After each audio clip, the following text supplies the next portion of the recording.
Hello and welcome to Epiphytic Cacti. So today we are going to do an unboxing.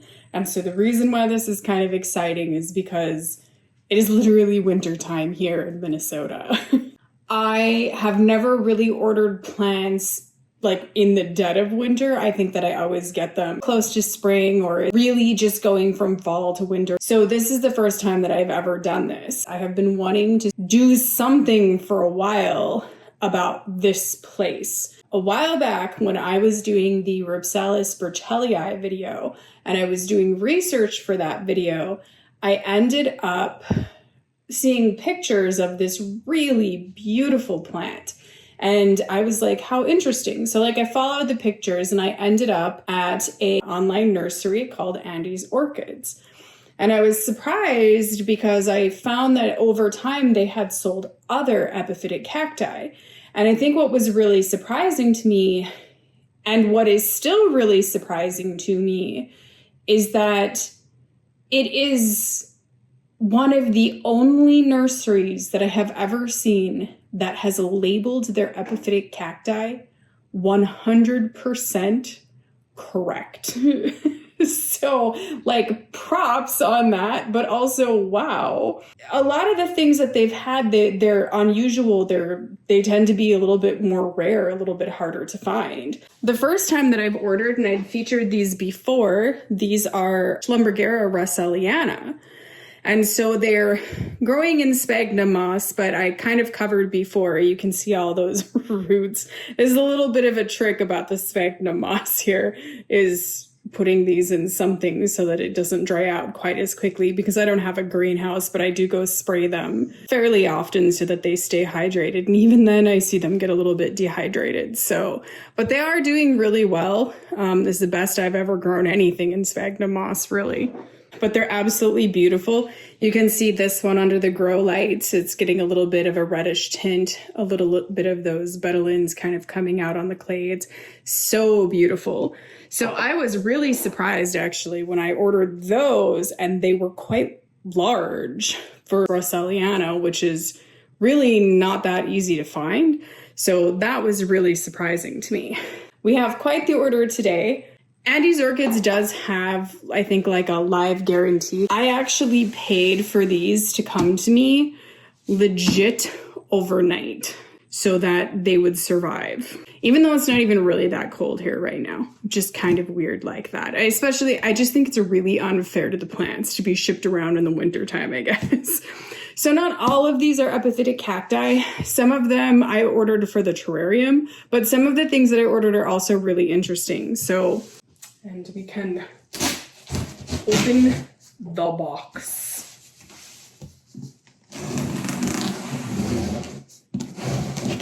Always be careful when you make that cut. Don't go too deep. Sometimes I've gotten really excited and I've been like, and then I've cut plants.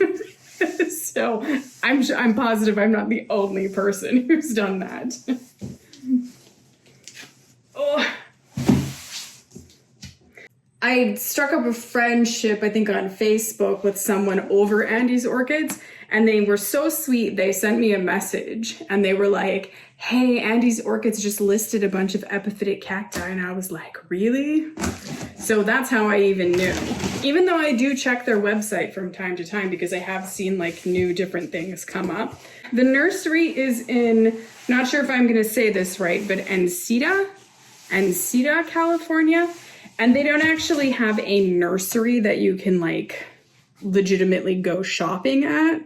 They do have, I think, open houses. I think they have them in the spring and then a winter open house there. So you can go in, and I guess it is like the Disneyland of plants. And this guy is so cool. I've seen him all over social media. So I know that he is on Instagram, he's on Facebook, he's on YouTube. But he seems like a real sweet guy in the interviews I've seen him give too with people in the shop. Real patient, answers their questions. But yeah, just real cool. Oh my goodness. I'm so excited, you guys. I see epiphytic cacti. Oh my goodness, how fun. They're just poking out everywhere. Epiphytic cacti Generally, there's only species in their inventory. I think that because he specializes probably just in species for orchids, it was also probably like when they picked up epiphytic cacti in their inventory, it was species specific, which might explain why the labeling is so perfect, why they're not wrong. Oh my gosh. Okay, I think I might set this down on the floor so that I can pull these out easier. Oh gosh. The specialty thing about these species orchids is that they're all on sticks. So it's like orchids on a stick, right? So they're all mounted. So some of the epiphytic cacti, you can get them mounted. And because I had the terrarium, I wanted to get a few that were mounted for the terrarium. So this is one of these, so it's an epiphytic cacti on a stick. It's actually a Rhipsalis on a stick. So this is a Rhipsalis, which we just never look at on this channel. Underrated Rhipsalis. So underrated. So this is Rhipsalis Mesembryanthemoides. Say that 3 times fast. So might be one of the hardest names to say. It's really funny. So Rhipsalis Mesembryanthemoides. Amazing. They also have this really interesting thing about the QR code that's on their tags. You can scan these QR codes on your phone and it will take you to their website and give you all the information about the plant and pictures and stuff of the plant. So that is just really, really cool. Oh, and there was a flower on this. All right, so this is for the terrarium, and I'm really excited by this. But this is also just massively, massively underrated species. I think that sometimes because some species are so common, we just overlook them. But this for Rhipsalis is really interesting and unique, just in the way that it grows and everything for Rhipsalis. It is absolutely super fabulous and unique, and it's one that you can find in big box stores. The only thing that I will say about this is it does seem to grow a little slow. So I have another one in a pot downstairs. It's a little bit bigger. I mean, it's actually quite a bit bigger than this, but it's not like a huge mature one, but it's really fabulous. All right, I have so many of these. I don't know what my deal is with them. Sometimes there are some plants that I tend to buy quite a bit for no apparent reason, just because I just want to have so many of them that I don't know what to do. So this is Schlumbergera opuntioides. And really, it has buds on it. Yeah. Oh my goodness. I think we may need a little bit more lighting here. Little buds. So this is one that's really, really funny because I think a lot of times people see this and they're like, that's not a Schlumbergera, but it is a Schlumbergera. And obviously the name Schlumbergera opuntioides, it was because it resembled opuntioides. So it definitely belongs in the genus Schlumbergera. It definitely has the flower of a Schlumbergera. So super fascinating. This guy will end up, because this is in a basket in sphagnum moss, the same thing with the russelliana there. It will be kind of put in a pot and kept downstairs and then sprayed that way. But super exciting, buds. So one of my other ones has bloomed too. I find that to be really, really hard to bloom. The reason why is because it needs to be a little bit colder. So keeping it in the house through the winter time, it's hard to keep it colder. My other ones are budding downstairs right now. My buds are not as big as those though. And in my experience, I've just seen them abort a lot. Open by appointment only, Monday through Friday. You have to call to make an appointment apparently. But yeah, orchids on a stick. There's my heat pack. All right, so here we have Pfeiffera Boliviana. And this is actually the one that has the super, super duper pink flowers. I do find this to be very hard to grow.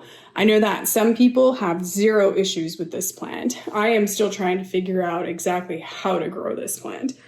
So we'll see how these go. I'm really excited. I really like the pink flowers. And one of my other ones has flowered, and it has more like the white flowers, but I do know that I have some other ones that have different colored flowers. It's one of the cool things about that species. Aw, there's a berry. There's a berry. So here's the other one, and there's the little berry that is drying up, and you can see it's got lots of new little nubbins, new little growths. So fun. So excited. Oh my gosh, nothing could prepare me for this. So again, some of these plants, not epiphytic cacti, but I ordered them for the terrarium. And this was one of them. Is that not fantastic? Look at the tiny pseudobulbs. Like, that's like smaller than my fingernail. Oh my God, fabulous. This one is Bulbophyllum alagense, small form. Elegance. My goodness. Oh my goodness. That is so freaking cool. Look at all those little pseudobulbs. You know what this reminds me of? Okay, I'm gonna nerd out for a second here. They look like Pikmin. Like little green Pikmin. It's just fabulous. Oh my gosh, I'm so excited about that. So I have said before that I used to grow orchids. I used to grow a lot of orchids, but some orchids you just can't grow unless you have the right kind of environment. So some of these I'm excited about because I never really could have grown them before. There's another little one. Isn't that great? And I love that they already have all of the moss on the sticks. I love that. So this is another Bulbophyllum, and this one is species mini ribbed lip. That's all it says. So it's a Bulbophyllum species. Oh my gosh, or a Bulbophyllum. So I'm so excited about those little dudes. I just thought those were so cool.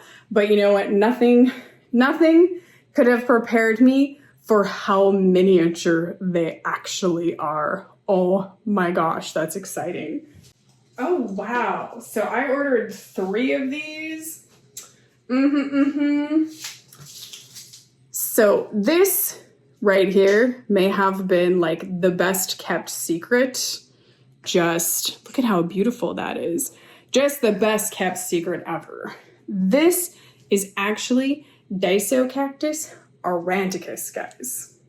Disocactus aurantiacus. This freaked me out. And there's actually a really cool story about this.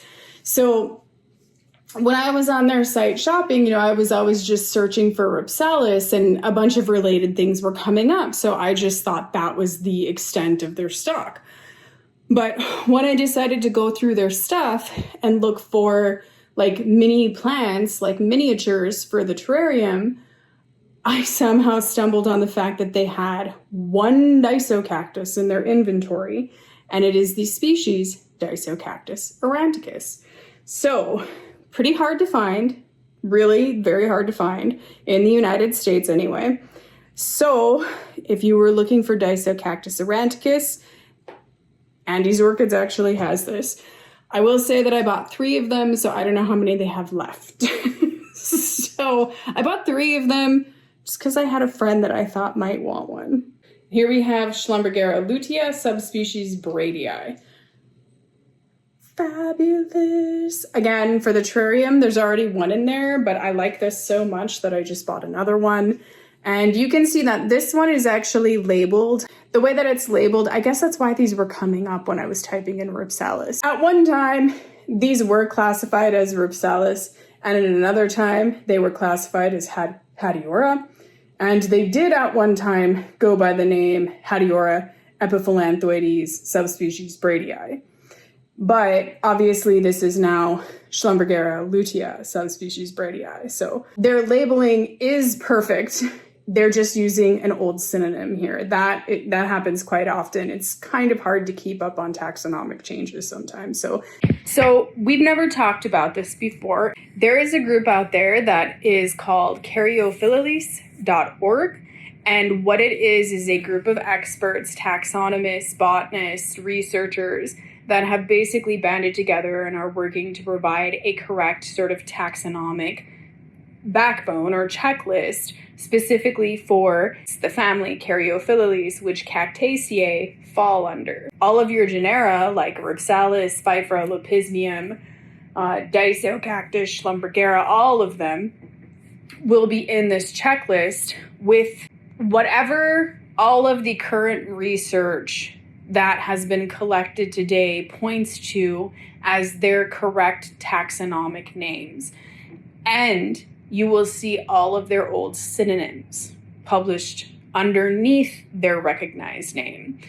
And so you'll see, like with Andes orchids, these old synonym names. And Andes orchids is fine because Andes orchids is not using these old synonym names in a way that is not good. The only time that I personally strongly disagree with the use of old synonyms is when it is done knowingly for some form of recognition or personal gain. An example would be someone who sells continuously using old synonyms to sell more plants or to try to insinuate some form of a rarity.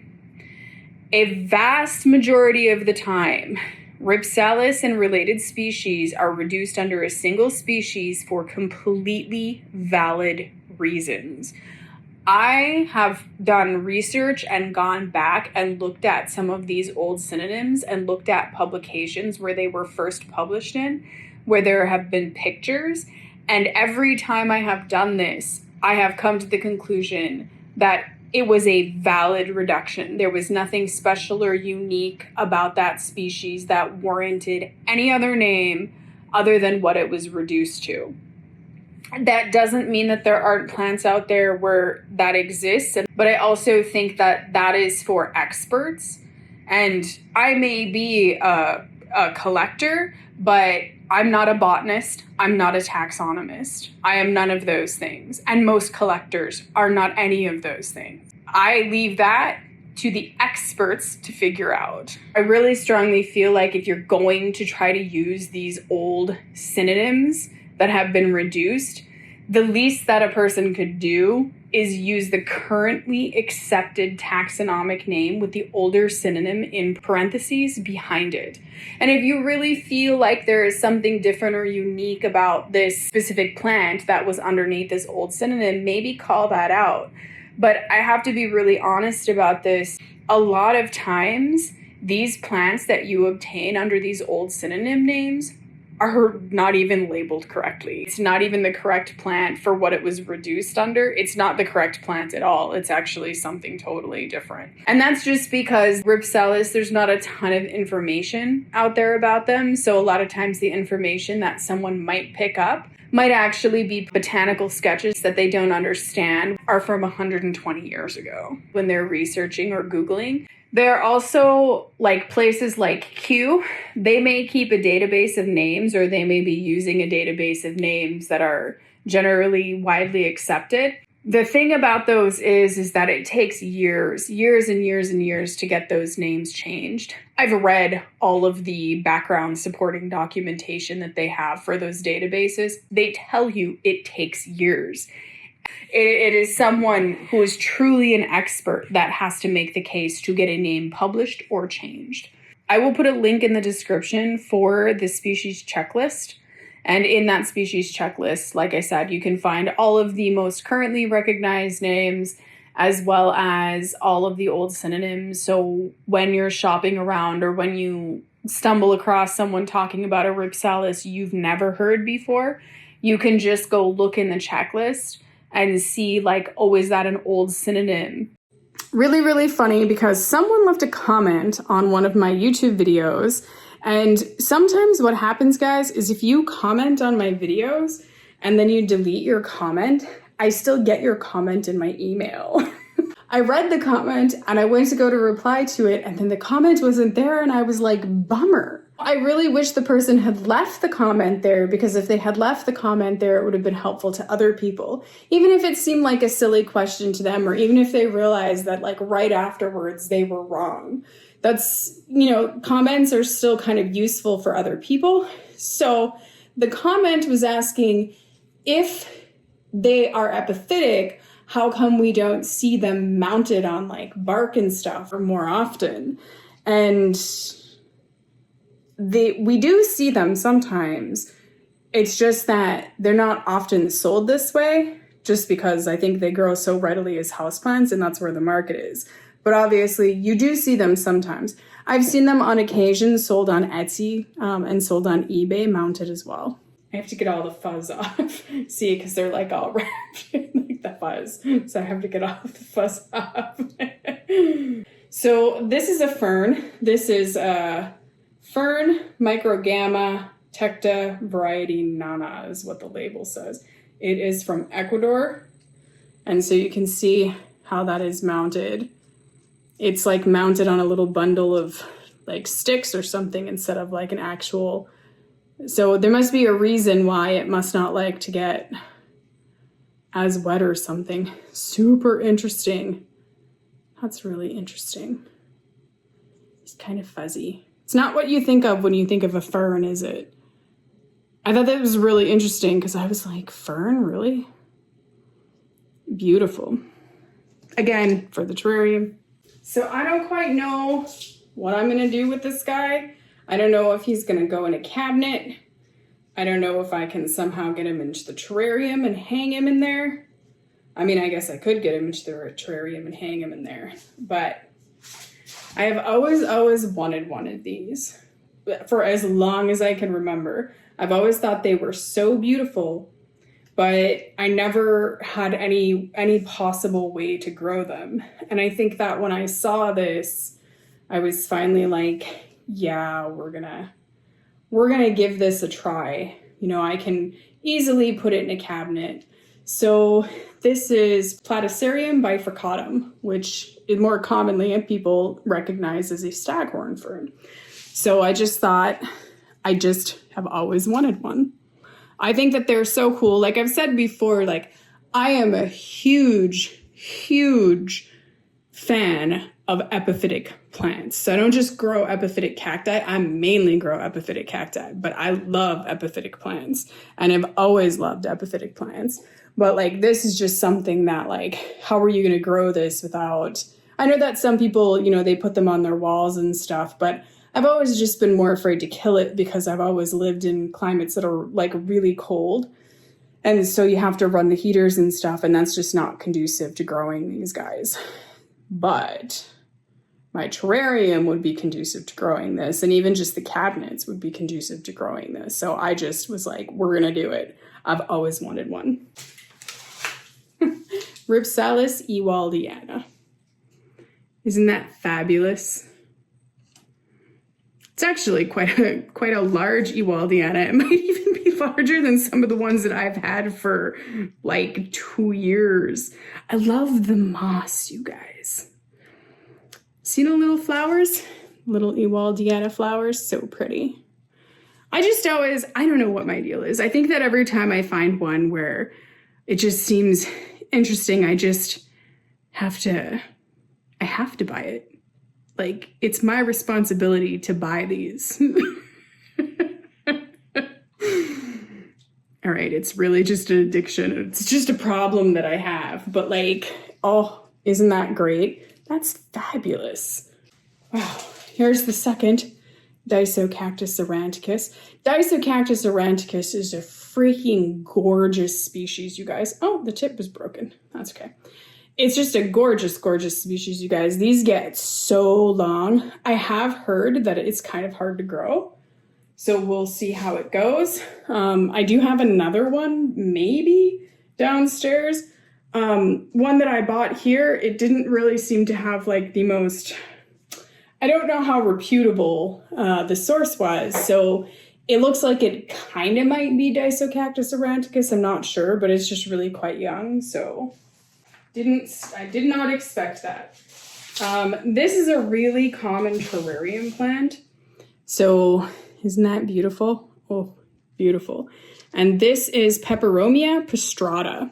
So I think that they call this string of turtles quite a bit, but it's a really, really common terrarium plant, and it is just dropping leaves. So that's okay, but this is just going to go in the terrarium, obviously. Isn't that gorgeous? Oh my gosh. I am going to be staring at that plant like a lot, I can already tell. And there is another Disocactus aurantiacus. So beautiful. So you see, I could actually put all these guys together and just have a big Disocactus aurantiacus. Isn't that great? I just think that is so great about the Disocactus aurantiacus. I was just so surprised. I'm so surprised at how big of a fan I am of moss.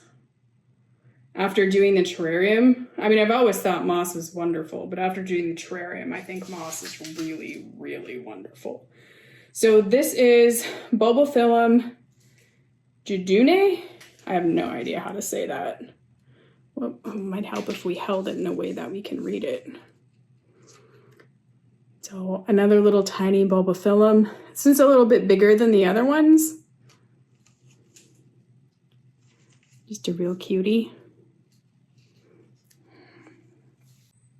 Okay, so I need a little bit of tea, and maybe I need to like move some of these guys over because we are running out of room. This is so freaking amazing. I love it. Oh my gosh, this guy right here, I am telling you, I am like, wow, I love that. That's, whoa, just fabulous. Everything here is just fabulous. I'm so excited about absolutely every little tiny thing. I'm excited that I found this place. I don't know how that stayed hidden from me for such a long time. I can't believe that I had to wait all day to open this box. Oh. And this Disocactus aurantiacus, I'm just like, how did they even get this in their inventory? I do know how this happens. This is like probably one of these trade things. Epiphytic people, like they just collect, even just plant people or whatever, but like an orchid collector or whatever, there's bound to be some like crossing over there. So maybe someone wanted an orchid. Like one of my friends does that, collects some orchids, collects some bromeliads, aeroplants,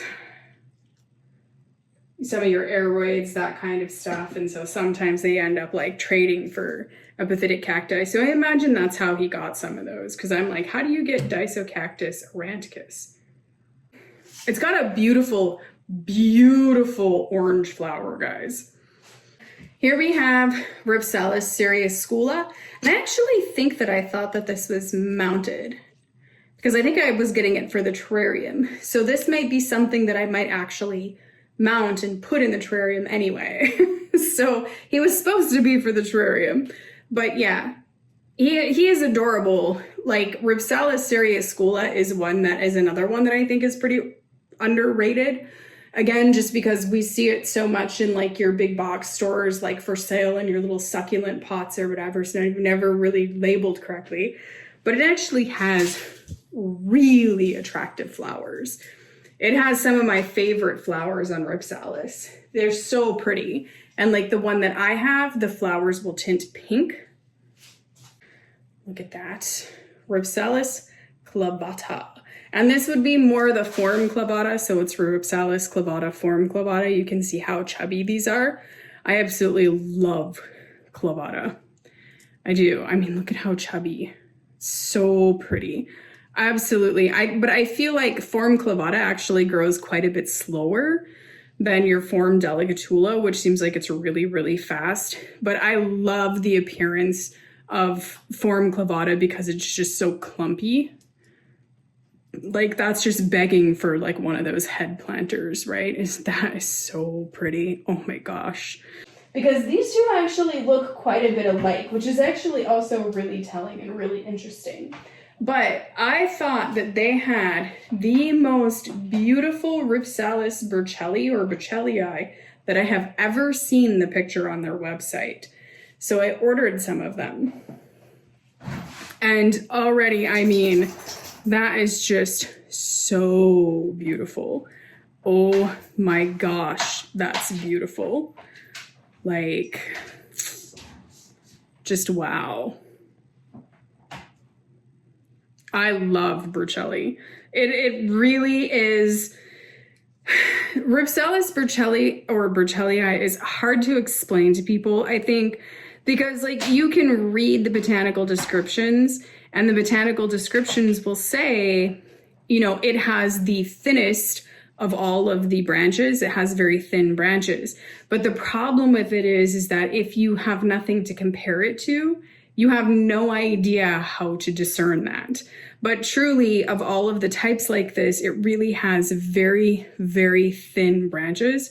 So it makes for one of the most beautiful, beautiful, elegant plants you will ever see.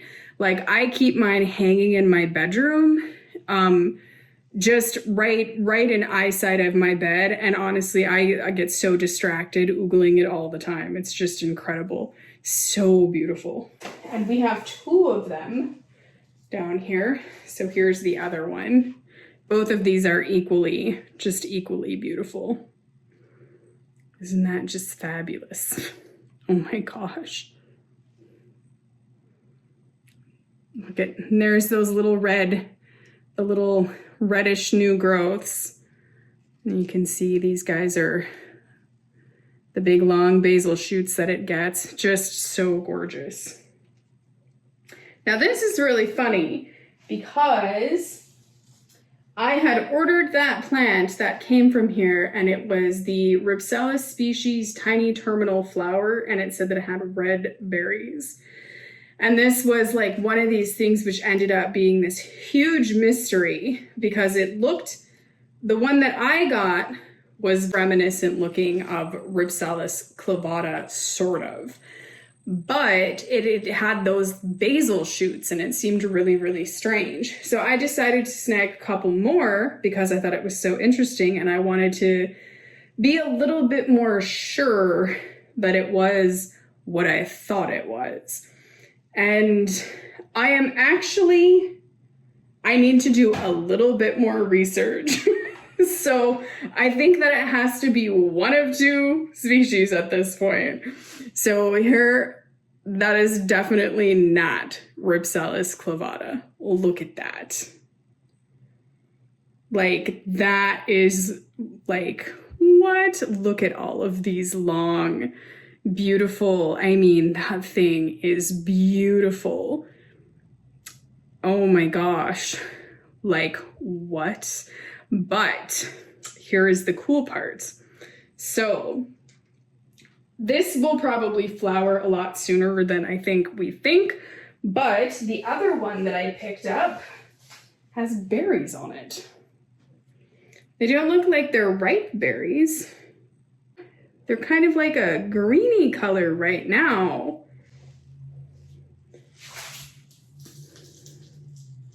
Like, that's so pretty. Oh my gosh, that's attractive. Is that not just super attractive? And it actually sort of like when these two were on the floor together, Rhipsalis Burchellii and then this guy, they actually looked really quite similar. But I need to do some research because I've never seen the berries on Rhipsalis ormondoi. But I have seen berries that look kind of similar to this right now on Rhipsalis jungeri. But I do want to do a little bit of research on those berries because at least now I have something to go by. Definitely something unusual and fancy, but that is what is happening. So it's definitely not a Teres, that's for sure. And it's definitely, I don't believe it's clavata because of all of those basal shoots, and the way that it's growing is just not clavata-ish. Even if we had delicatula, it's just nothing about it is very clavata-ish. Gotta hit the books on this one a little bit, but how freaking beautiful is this Rhipsalis? Like, if you weren't convinced in the last video I did that you should probably get this Rhipsalis, I hope that this convinces you that you should get this Rhipsalis. Here we have Rhipsalidopsis affinis Rosea mini. And so what they're trying to say with that is that they're not sure that it is the species Rhipsalidopsis rosea, but that it is probably closely related to or resembles that species. So really cute. It is so tiny. These, like, I have a lot of these, and these are some really tiny clades. So that's really exciting. I was really excited when I saw that. They have a different one. So they have one that's probably bigger. That is Rhipsalidopsis rosea, in case you were looking for that. I happen to have a lot of that tucked away, squirreled away. And here's another one for the terrarium. And I'm so excited by this. I'm so happy. So this is Hatiora herminiae. Isn't that great? This is like, it's so fat. It's very, very chunky. So most of the ones that I have, they're grafted and they're actually really quite small, but this guy is really chunky. And you can see it's got some buds. I don't know if the buds will make it. The ones downstairs, there was also some buds and, small amount of flowers. I never have a lot of flowers on those. One of the things that I have found about this species is that it is a spider mite magnet. Spider mites love this species. So even grafted, I've struggled with some spider mites on it for I think 2 years in a row. So yeah, I finally had to start doing something about the spider mite thing proactively this year. So isn't that fabulous? So also for the terrarium, I was like, oh my gosh, I can try this in the terrarium and that will be so amazing. So just fabulous. I love it. They're all so beautiful. They all look so healthy. It's just fabulous. So what I'm going to do with these, because you might be wondering, because they're in the sphagnum moss. So everything that is in one of these sphagnum moss baskets will actually be going downstairs in the basement in the same area, in the same way that I have the Schlumbergera russelliana that I've been keeping down there. Because that way I can spray it, I can keep them hydrated and keep them alive in the sphagnum moss, just because the sphagnum moss is so hard. And then I will make a determination, I think, whenever they go outside in the spring, because they can grow outside in the sphagnum moss beautifully here. I have done it before with Rhipsalis clavata, and that was perfectly fine for a very long time. But we'll make the decision then. I'll probably put them in like my normal potting mix kind of thing, just so that the care will be consistent. I'm having a moment right now. I think it's because I keep looking at that Rhipsalis species and I'm just like, oh my goodness, that thing is just so beautiful.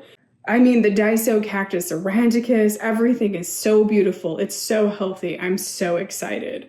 Panic attack in a good way here. You know what? I saw people like wandering around at Andy's Orchids, and I saw how excited they were. And they kind of seemed like how I am right now, maybe a little bit overwhelmed. I have made so many orders for epiphytic cacti in my lifetime from all over the place.